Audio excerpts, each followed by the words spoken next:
All right. What's up, guys?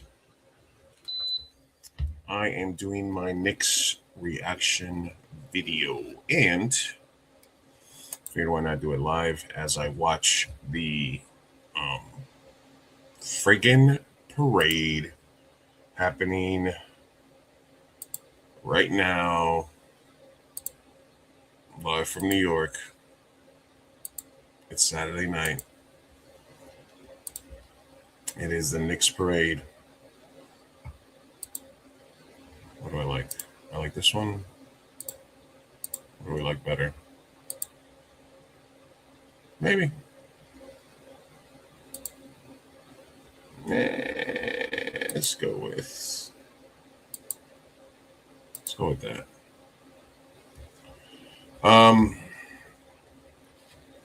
Yeah, so there's Spike.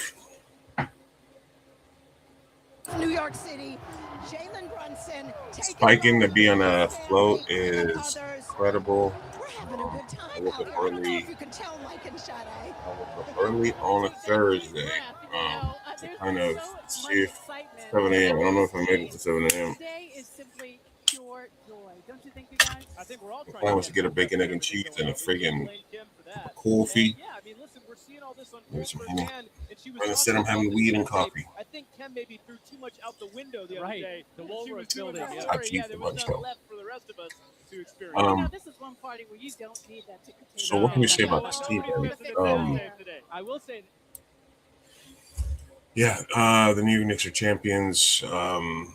People have been asking me for a postpartum. We wanted to do one on the 323, but everybody's got different schedules, so I'm gonna raw dog it. Let me send the link here to the boys in case they want to pop up. If they want to pull up. In case they want to pull up. The confetti is pouring. This is the guy who gave up millions. How did he do? What was it like to see the cap? Let's go.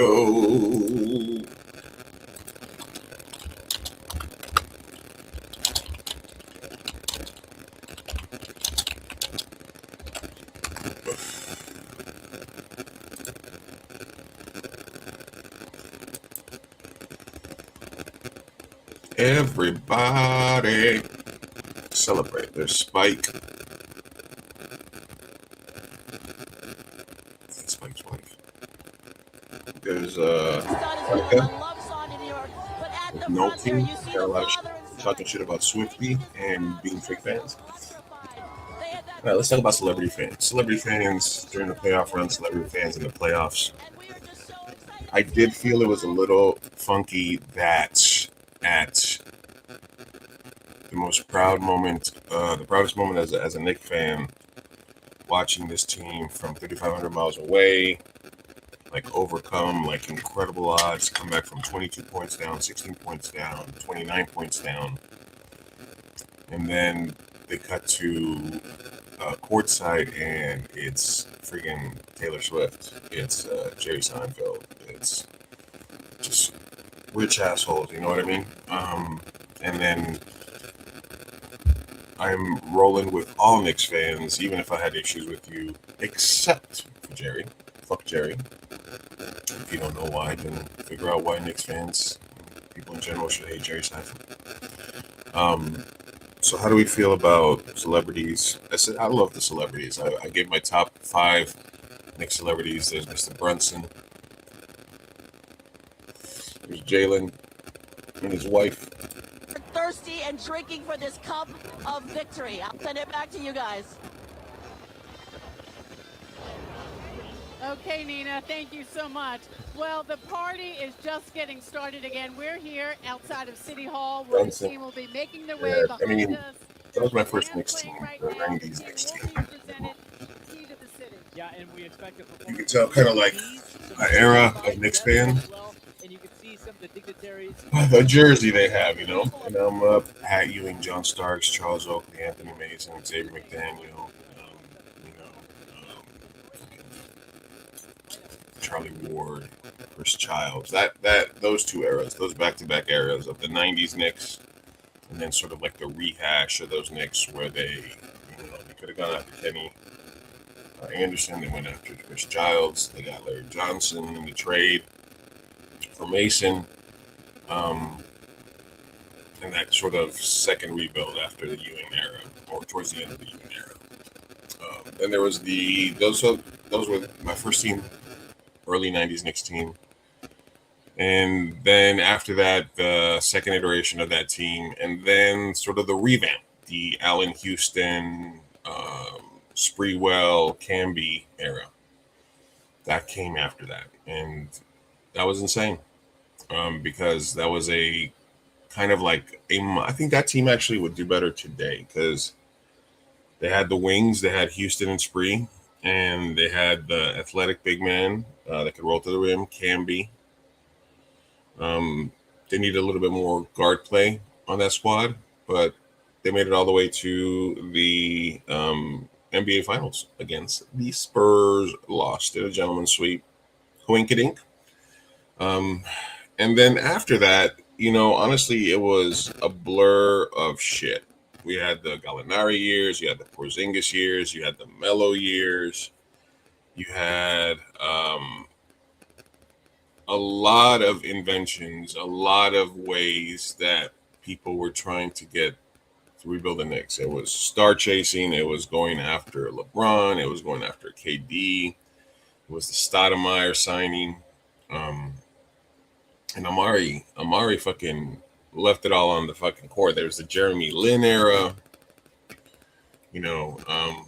Shit. I mean, I always say the most random Knicks player I know is Matt Fish, who covered for Pat Ewing like for one game. Had a 3-day contract.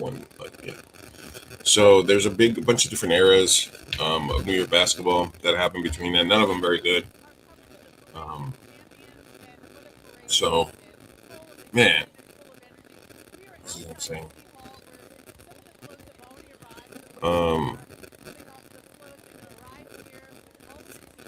So the finals against the Rockets, getting beat by the Bulls over and over in the '90s. The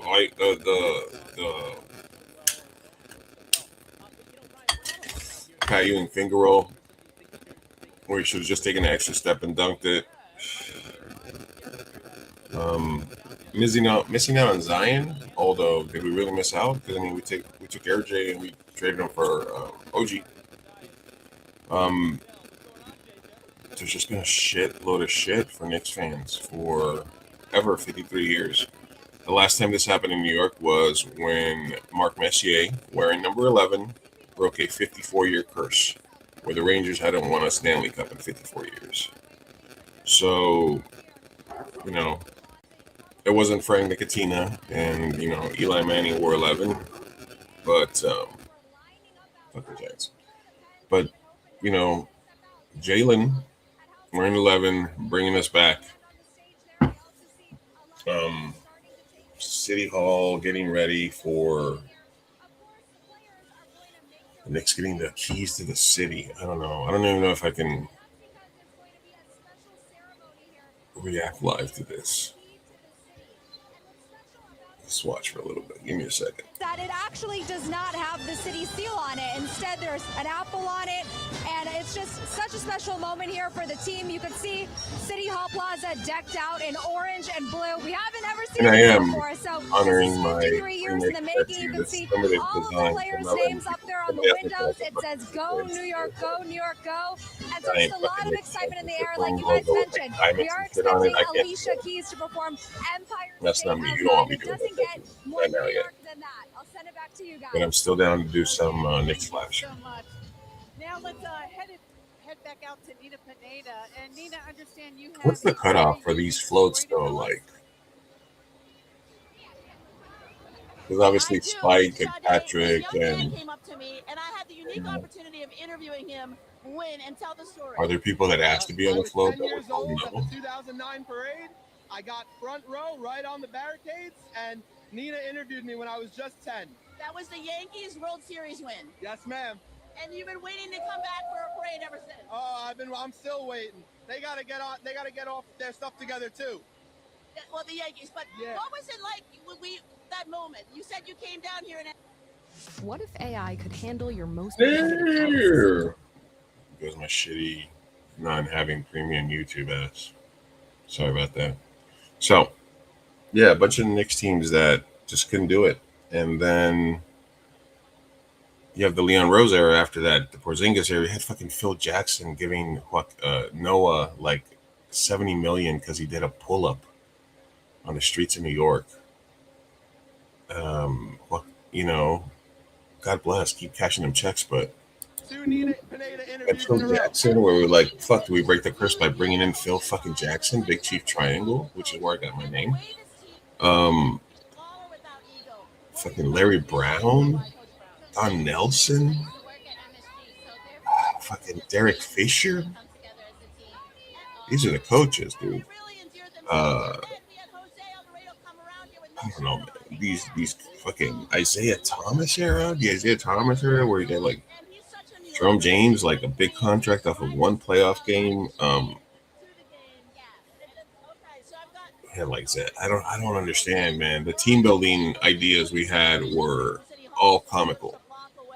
They were all comical, and they revolved around star chasing and about just whoever was the free agent that year and who we were going to throw money at. And all those era, Phil Jackson, Larry Brown, Isaiah Thomas, before that. The last time they were good was when it was really team building. I mean, they got lucky with Ewing, but they built a team around them. They got Allen Houston free agency, but they built a fast team around them. And now they got Brunson, who everybody laughed at. Everybody was LOL Knicks for clicks. This isn't going to get you anywhere. He's not a 1A guy. He's not, you're not going to. The man won 2 NCAA tournaments. He played well with Luka. Some say carried the Mavericks a few times when Luka wasn't there. He wanted to come home and play for his dad's team. And sure, you could say collusion, and that the Knicks fucking hired his dad, and his agent was running the coach. His previous agent was running coach. So, Thanksgiving dinner or at the hangout. Yeah, I mean, New York wants you. Mavericks didn't sign him to his contract. Thank you, Mark Cuban. And he ends up in New York. And then a few years later, he turns down $113 million. I mean, in real dollars, it looks like it's more like 30-40 million, but goddamn, 30-40 million, 100 million. I mean, they're going to make him right. They're going to give him the biggest franchise contract when he's extension eligible. It's 100%. So for everybody that said Jalen wasn't a 1A guy, eat a dick. For everybody that said that anything about Jalen Brunson, that he couldn't build a team around him. I mean, honestly, man, you look at some of these lukewarm takes that every major, Stephen A. Smith, every major talking, Nick Wright, everybody's had bad takes about this Knicks roster. And yeah, as a sports person, I think it's your job to come up with that first take and have a side or B side reaction when something happens, especially when you have to have a reaction because it's Knicks. Because when the Knicks do something, it's story across all channels, not just locally. So when you have to have that reaction, sometimes you have to, like this dude. What was the dude yesterday that said the NBA trophy is a participation trophy? That is probably one of the dumbest sports takes I have ever heard in my life. The NBA trophy being a participant. The NBA trophy is not a participation trophy. The NBA trophy is the NBA championship trophy. So I don't understand why someone would have that weak ass take. But everybody that doubted Jalen, Everybody that doubted the team building. Didn't make it. It's just the next time this year. That's I can see how touched you are. I know what this feels like. All those times sitting in the living room, watching the game on TV together. Disappointment. yelling at the screen. I'm gonna tell you Yelling at the fun screen. fact. Once they got on the street, I didn't watch the game. My husband watched every game. I couldn't even watch a game because I didn't want to mess up the streak. You took that It's serious. for the team. One time I didn't wear my jersey, we lost the game. It's all about superstition, folks. You folks were great. Thank you so much. It was so nice meeting you. But this is what it's all about. The New York Knicks, we've said it time and time again, they changed this city. These folks right here are a testament to that. There is love going around. There is joy. There is celebration.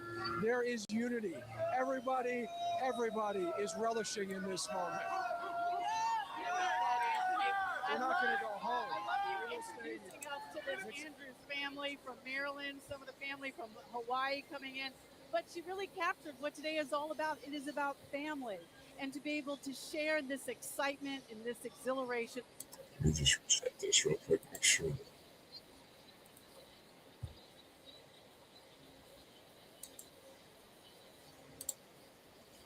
We're watching the trade as and it is something, and Ryan, you see it firsthand because do my the field to see this sort of and I'm trying to do my fucking postmortem, but watching this parade's getting me right in the fucking feels, man. All right, let me share the stream real quick.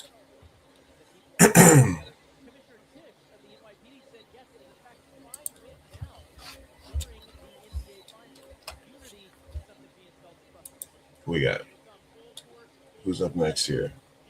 Did they all basically make it down the canyon already? Or are they still... Is this the, like, turnstile workers float? I know they had, like, the subway workers. Who are these people? Is this, like, the PR department? All right, so, okay. Parade of Heroes and whatnot, Canyon of Heroes, and I know they want to make it like something that's long, but I don't know. I think you have to have a little bit more quality photos. Oh, they Jack Brunson from one float to another float. There goes Cat. I like the fans there though.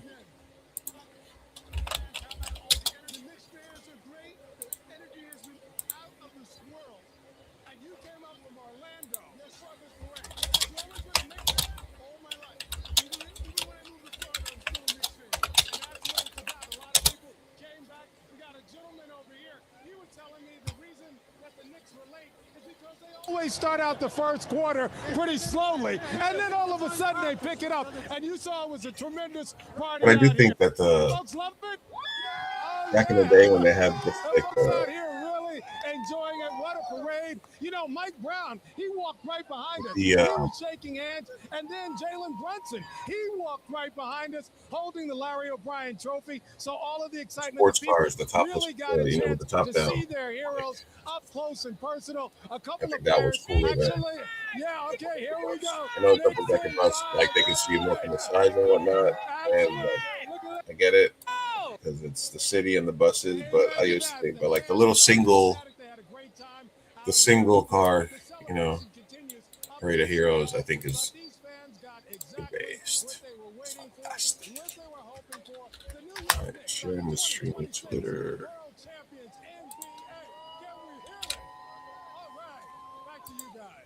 Is that the real trophy? No, they had a replica up there. All right, I think it looks like they're. As we make our way up the Canyon of Heroes, Danny Beckstrom and Shirley Alicant has been getting close to. Okay, we got our Lantern Towns with the Dominican flag. My understanding, but they're still hype and they're ready to celebrate. Shirley and Danny, take it away. We are hyped. We are ready. I know the party's over there, but clearly the vibes are here. You can't tell us nothing. The party's here. You can't. To me, this is the true spirit of New York. One door closes. All right, so here's some hot takes.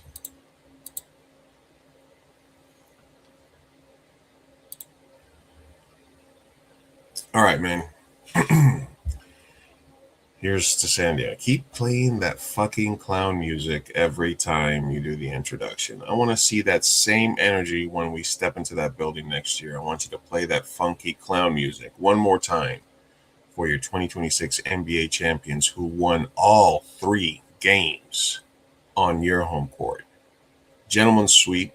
The only game that you won was in New York, and that was like a shitty, vibes were off fucking MSG game. But we beat your ass 3-0 at home in the NBA Finals. And each fucking time you played that clown music when you were introducing the Knicks. So I want you to keep doing it every single time so that you feel like a fucking idiot. See you in 2027. All right. More hot takes.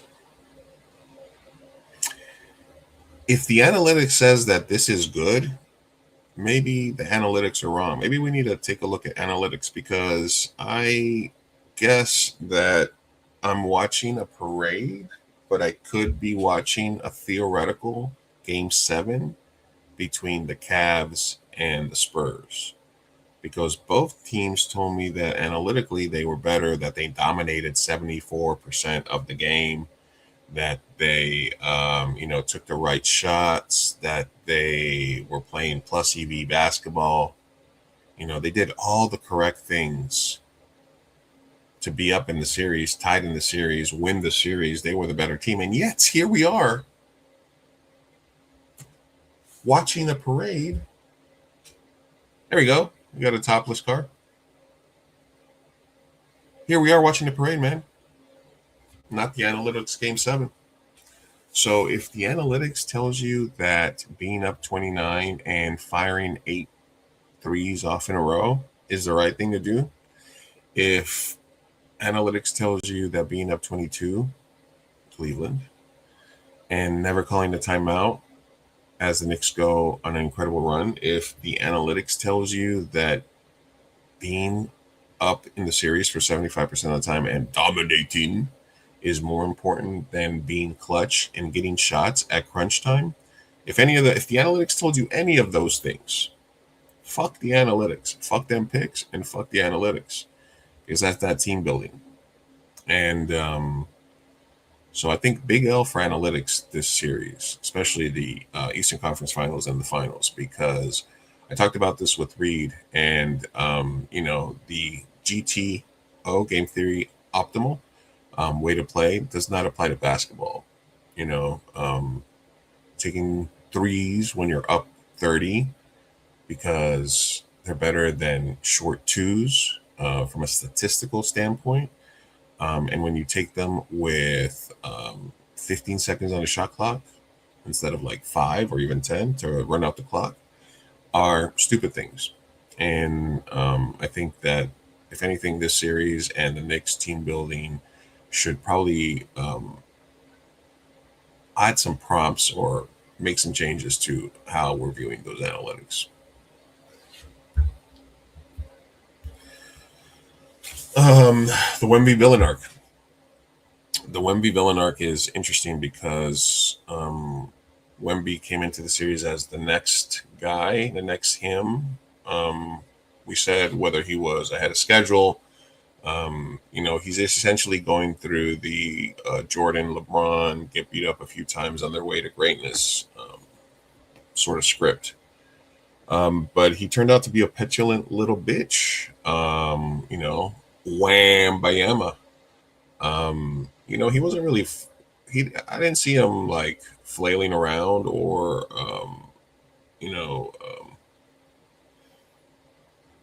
doing fake things, but I did see him being a little chippy, a little dirty. I mean, he definitely should have been suspended, and I am glad. And honestly, from an analytic standpoint, he should have been suspended for games 5 and 6 because of all the flagrant fouls.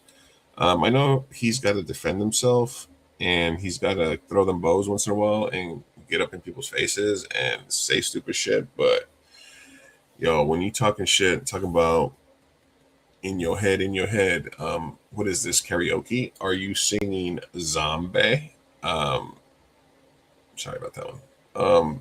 Because no, It's not in your head. We're not in our head. We're actually at a parade. So we're in your head, wherever you are, with the monks, with the nuns. You're not good in New York. I mean, no, people should not throw eggs at your head. No, people should not harass you. But you're not good in New York, Frenchie. Keep that shit on the Champs-Élysées. Keep that shit in Europe. And don't be coming to New York and thinking you're going to fucking invade our landing space and try to hit fucking Big Body Brunson. Who's this? Pat? See that's what I'm talking about. See, this is what I'm talking about. You got Pat Ewing by himself in a fucking convertible. Everybody's getting. Don't say the car's topless. Say the titties is out, as they say. But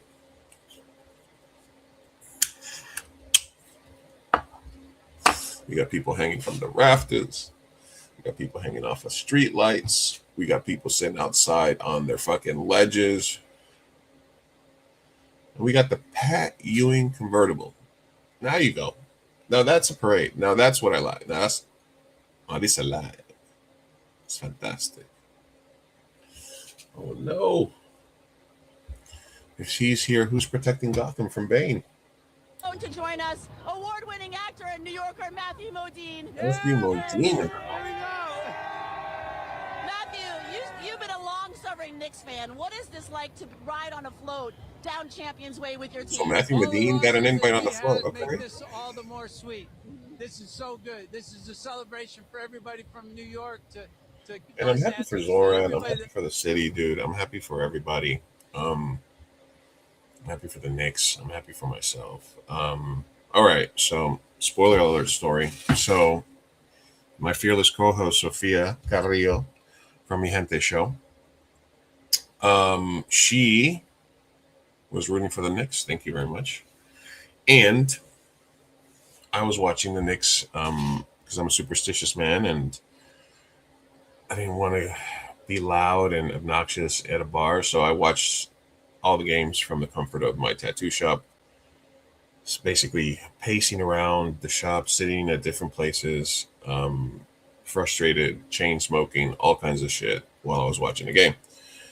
But sometimes we have shitty internet at the shop, so while I was watching the YouTube TV stream on the TV, it was maybe 10, 15 seconds, and I was like, oh, fuck, I hope I'm not lagging and I don't get this spoiled because I was really vested into the game. OG blocked Fox, and then they got the rebound, and then there was a foul, and OG is about to set up for a free throw. And I think there was like less than 30 seconds left in the game, and we can smell it. We're thinking about it. I'm like, is this going to happen? Am I going to turn my phone on so that I can record my reaction and crying like a little bitch, which I did. And I look down at my phone, and I get and I see a text, and it's from Sophia, and it's a picture. So I was like, she sent me a picture, and I look at it, and it's a screen shot, a picture of her TV, and the final score, 94-90. And OG standing there, and then it didn't really hit me. It was more like I knew this was a possibility that this gets spoiled. I knew that this was something that could happen.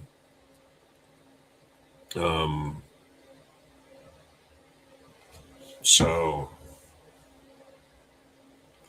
it was a good spoiler, but it was still a spoiler. Fucking Sophia. It was a good spoiler, but it was a bad spoiler because I didn't get to. But then I was like, all right, and I get to see this live now. It's happened a couple of times when I watch like baseball games on a stream, and then I get a notification like, oh, the Mets won in extra innings, and I'm watching the extra innings, and I'm like, fuck, I'm about to get to see these guys win in a walk-off. So no good news can be bad news, right? But maybe some good news could be bad delivery of news. I forgive you. I forgive thee. It's all right. So is Jalen a top 50 player of all time? And is Jalen a top Jalen? Sorry, put some respect on that name. Did I? I don't think I had enough respect on the first time. So is Jalen a top 50 player of all time? And is Jalen a top 5 player currently? Yes. And yes. Next question.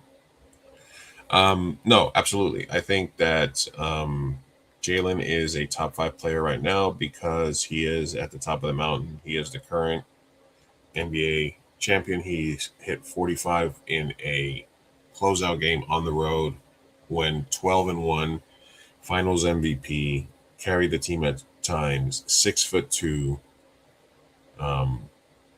did everything he needed to do during the playoffs to get his team there. Was the alpha when he needed to be the alpha, was the playmaker or a decoy when he needed to be a playmaker, was the facilitator, had some bad stretches in the series, was not infallible, had some bad stretches, made some bad shots. There's a couple of times where being 6'2" and a little smaller guy got worked against him where he got blocked on a couple. He had to take some awkward shots. He missed some shots bad. He ran some clocks down by trying to be too alpha.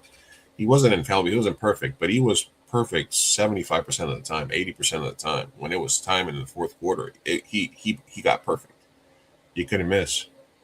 There were multiple times during this series where we were down 14-16, 22 points, and I was confident. After the Cleveland game 1, there was this calm, serene that this team has unlocked something. And when they are working, that is the game theory optimal, where if you just play your game, play strong defense, even a team that's up ahead will start missing shots. And if you start missing shots and you give us a chance, we're going to get our way back and we're going to chip away. Jalen's going to hit 8-10 points in a row. And then you're going to be like, fuck, we should take a timeout. But then you don't. So, yeah, Jalen's a top 5 player right now. Who else are you putting? Wemby, SGA. Luka, serious question. Who would I take right now if I was starting a brand new franchise? Luka or Jalen? Jalen Brunson. Who would I take now? Luka or Joker? I would probably take Luka. So I would definitely take Jalen over Luka, and I would definitely take Jalen over Joker. I would take Jalen over Tatum. I would take Jalen over Giannis. The only person I wouldn't take Jalen over is Wemby and Austin Reeves.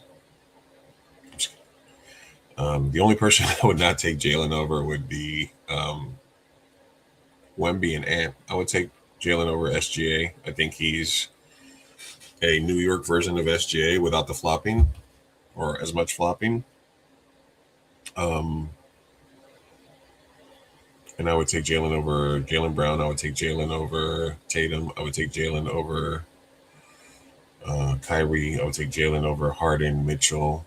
I would take Jalen over anybody from Detroit, Orlando, the Clips, anyone other than literally Wemby, Ant, and I don't know, Luka, maybe. Probably recency would tell me that, but yeah, honestly, Wemby and Ant. Wemby and Ant would be the 2 players because they are prototypical studs. The alpha shooting guard, the 7'5" center that can disrupt the entire defensive gameplay. But somehow got schooled several plays by a 6'2" point guard from Villanova, who is smoother than booze by Villanova. Anyway, so yeah, Jalen, a top 5 player right now. Yes, maybe even top 3. For me, he's top 3. For the general consensus NBA, I think they're going to put him top 5. 5 to 10 is where Jalen is solid right now. I put Jalen as a top 3. I don't think there's more than 2-3 players that I would put ahead of him. And in terms of top 50 of all time, I said it before and I'll say it again. And I said it to LeBron and I said it to KD and I said it to every other player that chose not to go to New York because the stage was too big for them. 1 championship in New York is worth 5 anywhere else. This New York City championship is worth 5 in Cleveland, 5 in Miami, 5 in Portland, 5 in Detroit, anything. All right, except for Boston, LA, a single championship in New York is worth 5 anywhere else. It's worth 3 in Boston and 3 in LA because those are titles, that people that won a lot of, it's definitely worth more than a fucking COVID bubble championship. It's definitely worth more than that. It's maybe not worth more than that Golden State last one because that one was a special one for them. But it's definitely not a participation trophy, and it's definitely one that means a lot. So Jalen top 50, absolutely. Winning one championship and being Mark Messier to the New York Knicks and being the guy that leads us back to a championship is worth 5 NBA championships. So that's got to put him in the top 50 players of all time. Absolutely. Jalen does have a little bit of alpha in him. Jalen does have a little bit of hero ball in him. And I think that this team trusts him enough to let him do it when he needs to do it and trust that he knows, because there was times where he realized that he was off a little bit and there was games where he missed a shitload of shots, but he was quicker to defer and to get other people involved, like OG, like Cat, like Josh Hart. But Jalen does have that. Like, he took that last, OG was wide open. They double teamed them, the basketball. LeBron would have passed that ball over to OG and let OG take the shot, because that was the correct basketball play. Kobe would have done exactly what Jalen did. So that's a difference right there. So Jalen does have that alpha hero ball in him, but he was able to manage it in this team. He took the pay cut and he did the thing and he made the sacrifices. But when he wanted to, when he felt that it was him that he stood, he took that shot. He took that shot, and it would have been the triple bang, bang, bang if he would have hit it. But I don't think in the back of his mind he was like, OJ's got an open lane to go get the tip in. I think in his mind is like, this is all on me. And at this point, it's going to be all on me, and I'm taking the second shot. And he hit many big shots in Wemby's face. So, yeah, because Jalen, some once in a while, OG would be hot, but he would still be hero balling. So, Jalen's got a little dog in him, a little alpha in him, a little hero ball in him. But for this team, it was just the right amount. And he knew when to turn it on and off. Because we won games where he hit. We won a closeout game where he went for 45, but we also won a game where he was like 3 for 20, where he had like a John Starks game. The refs. So the refs and the NBA extending this and not. There's Jalen and his daughter.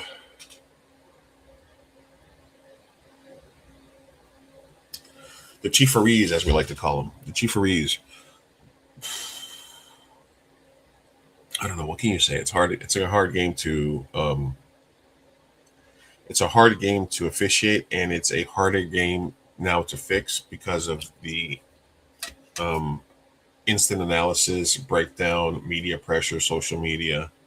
So in the past, they could be like, oh, that wasn't a flagrant, moving on. But now they have to justify it. They have to do the review. Like, you could tell these NBA execs were sweating or felt some kind of way when they had to go out after fucking everybody in the world sees Wembayama grab and throw fucking Brunson down. And it's 100% okay to turn something into a flagrant after the fact and give Wemby a point.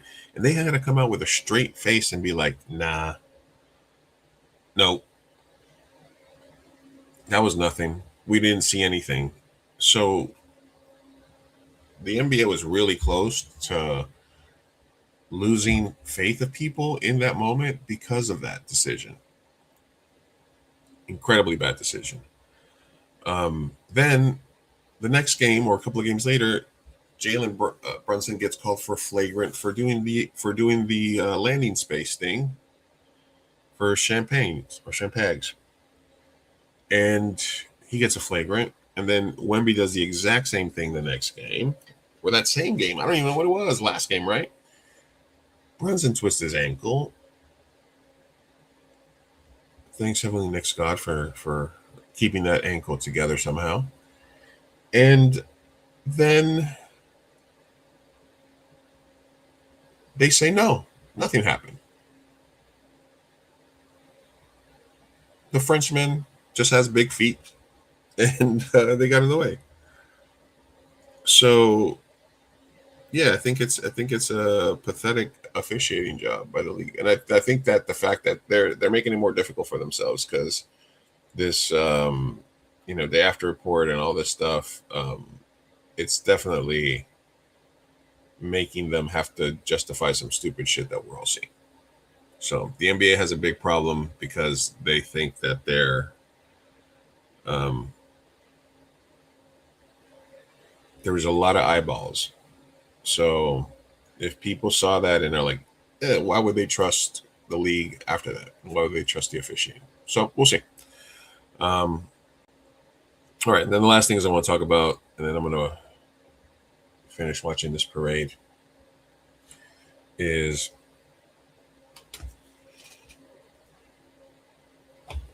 I want to give my flowers, get the flowers to my favorite players on this team. I think my favorite player on this team is OG. I think I used to have a number 8 Latrell Sprewell jersey, and I think he's my new favorite number 8. I think John Starks. I have the John Starks poster, and I think that's all we had. We had John Starks dunking over Michael Jordan and Scottie Pippen. That was our moment. That was our last when Knicks fans were cool. That was our last Knicks fans were cool moment. Is Starks dunking over Jordan. That was it. I have that posterized. Now the OJ tip is the next thing. That is our Mount Rushmore of big Nick moments. So OG, it might be my new favorite number 8 for sure, at least. I think that this is the best Knicks team I've ever seen in my life. Obviously, the Carmelo years were bad because we gave up a lot to get Carmelo, and the pieces around him never really fit correctly, and Melo was very ball dominant. The Porzingis years, we had bad mismanagement, and I don't know what the fuck else was going on. The start of my years was very short, and we ran his knees into the ground. The Isaiah Thomas years, a lot of bad teams, basically. But the Ewing teams just didn't have the wings to match up with Jordan or to slow him down. They had very traditional, smaller guards. Doc. They didn't play Rolando, who was the bigger guard they had. And then just some fucking trees. So Jordan was just faster and stronger than us, and Starks couldn't keep up with him. The 99 team had the wings, didn't have enough size or ball handling, and we went up against Duncan. This team is the best Knicks team I've ever seen in my life. They have the bigs, they have the alpha, they have the role players, they have the overqualified role players in Bridges and Hart, they have camaraderie.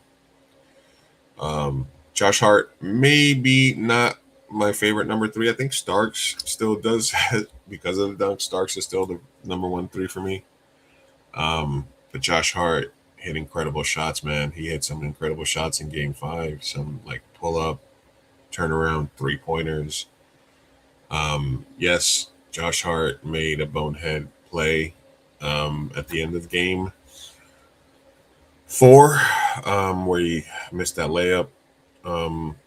And but he would do that he does that every single regular season game. He does one dumb turnover every game where he'll be get a steal, run down the court, miss a layup, get a steal, run down the court, make a bad pass, something. So it just happened to be that one was in the finals.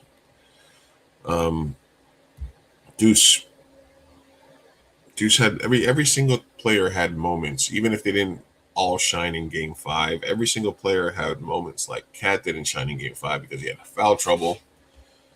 Because the refs were like, "Oh, I guess the only thing we can really do is just get Cat in early foul trouble, and then see if the Spurs can do something with that." They couldn't. So every single player had moments in the series. Cat had big games 1 and 2. He didn't have a big game 5. Deuce had some big shots in the Atlanta series and with Cleveland. Didn't really do much in some of the other series. He did good with Philly too. Josh Hart, up and down some games, but he was always there and he always took the shots in flow. OG was the most consistent. OJ is the most consistent throughout the entire series, throughout the entire playoffs, every single day. OG was there. Jalen has been the other person that's been super consistent, but also had some great moments.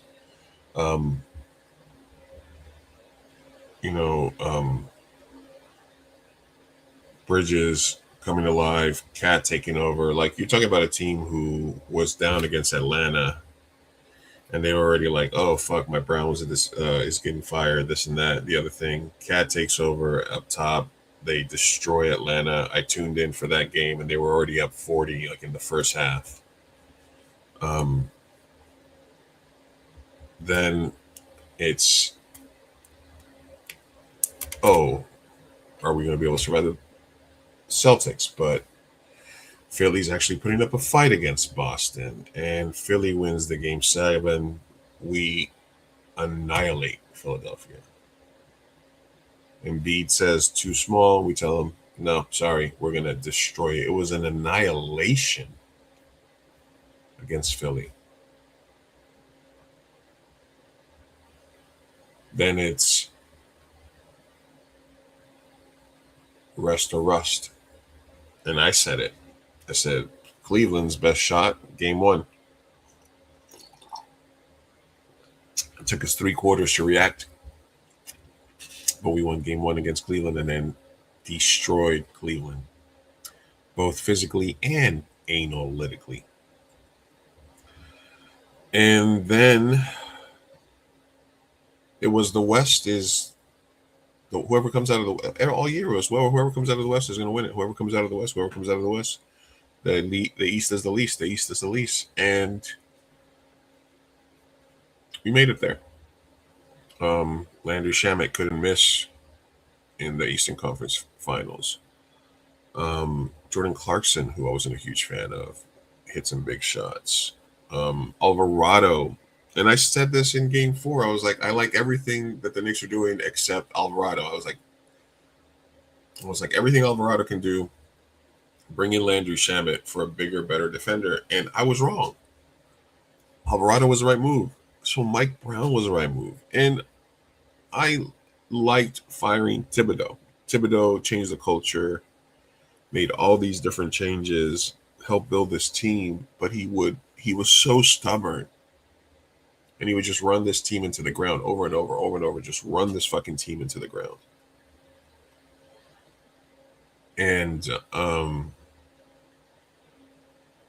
we went over on the other show where we talked about the physical number of minutes that that got taken off of the odometer for each of the players. And everybody went down. Their averages went down, but their efficiency went up. So there was something to running our players into the ground, because the biggest difference between this year and last year is we had a rundown Brunson in the playoffs that was barely getting by, and we had OG coming off an injury where he wasn't ready to be ready. You can't tell me if OG and Brunson were on the minutes they were this year, or they had the health they had this year going into last year's playoff or the game against Indiana, that the Knicks wouldn't have beat Indiana in that series. The Knicks would have demolished Indiana last year with Halliburton or no Halliburton. The Knicks could have demolished Indiana last year. So, shout out the bench. Shout out Hart, Deuce, OG, fuck them picks, Bridges,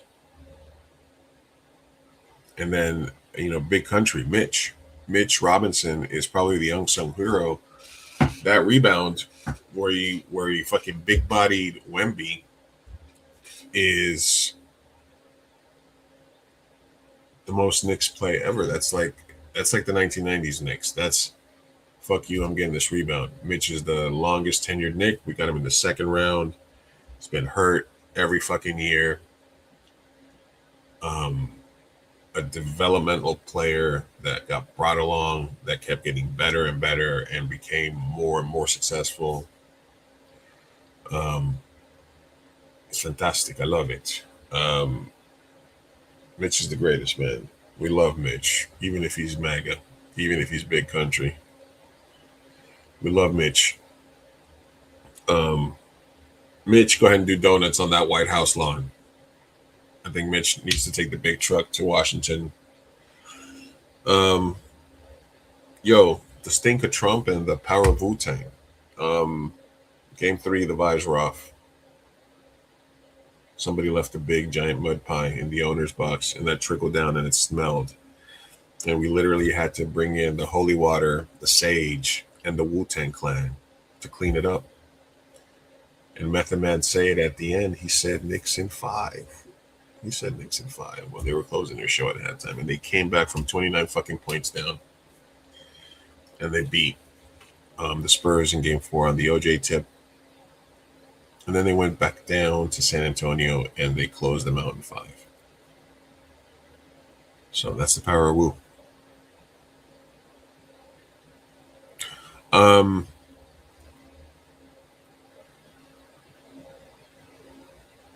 And you know what it means to me personally. Fuck. I shouldn't have chopped all those onions right before this part.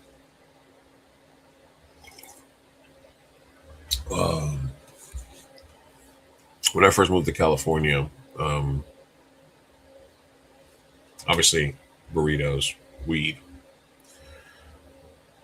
were the biggest shock.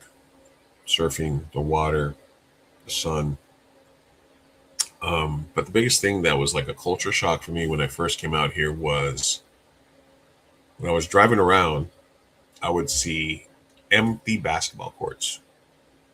High schools, elementary schools, just there's basketball courts everywhere in California and San Diego. But they're empty. And I understood some of them were like school, right? Like shitty school ones, but there was also like cool courts. And I would drive by them and they would be empty, like basketball courts at the beach, and I would see them empty. And I was like, I remember, I know there's a baller culture. I mean, there's a ball culture in California, obviously. He got game, etc. Not he got game. Fucking white man can jump. Fucking.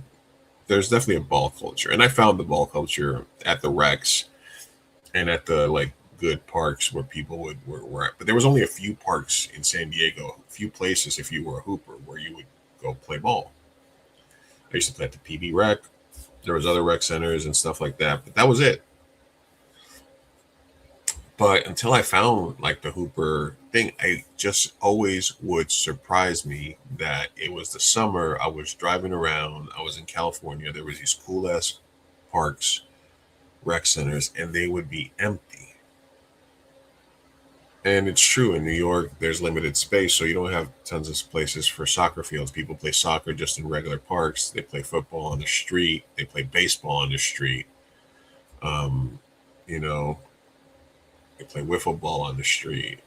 But there's always basketball courts, little basketball courts in the middle of nowhere. Just every 10 blocks in New York, there's a city park with a basketball courts. In Queens, any direction you walk, 10 blocks this way, 10 blocks that way, there was a basketball court on like 82nd and by Roosevelt, like in front of Elmhurst Hospital. And if you kept walking up, there was another basketball court park like 10, 15 blocks up. And then if you kept going to Corona, there was another basketball court up there. If you went south, there was another basketball court up this way. You know what I mean? And if you walked across the 37th Avenue back to Jackson Heights area, there was another basketball court like 10 blocks that way. Less, probably like 5, 7 blocks that way. And in the summertime, and anytime really, because we used to have a rule that we would play at night, at dark, when it was 40 degrees out with a black Michael Jordan basketball, stubbing our fingers. And I've said this before. So yeah, it is more important to New Yorkers because it is a city game, and because it's not Mets versus Yankees, it's not Jets versus Giants, it's not Rangers, Islanders, Devils. It's the Knicks, and the Nets can be the Nets all they want, but they're less than 5% of the population is Nets fans. Like less than probably 2% of the New York population, sports fans, are Nets fans. There's probably more Bulls fans, Lakers fans. There's every other kind of fan in New York is bigger population than the Nets fans. It's probably like 0.2%. So the Knicks are the city's team. Basketball is the city's game. And even if you're a New Yorker in San Diego, you grew up playing basketball. And now, and you live in misery as a Knicks fan because they would make stupid decisions, make stupid signings, players the decision. I never understood why LeBron decided not to go to New York. It didn't make any sense to me for him not to understand what's happening now. But he went to Miami, took the easier route. Never understood KD and Kyrie choosing Brooklyn over New York. They thought they were bigger than the game, bigger than the city. That didn't turn out too good for them. I thought when I said KD at the Rucker that he would understand what it would mean to New York City to win this championship. But, and his agent, lifelong Knicks fan, his business partner, I'm sure told him what it would mean, and he still made the decision not to come to New York. All those things happened.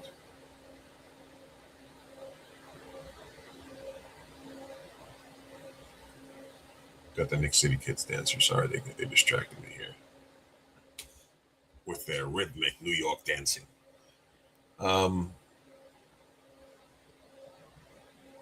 But all that happened so we could watch the Knicks win the championship. So this means a lot to me. And it means a lot to a lot of New York fans. So I wanted to give my breakdown, but I figured might as well do it with the Knicks parade in the background. Are the players any close to getting it? Oh, they're doing. Talk about nostalgia. They're doing fucking. They're playing junk. Talk about early '90s Knicks.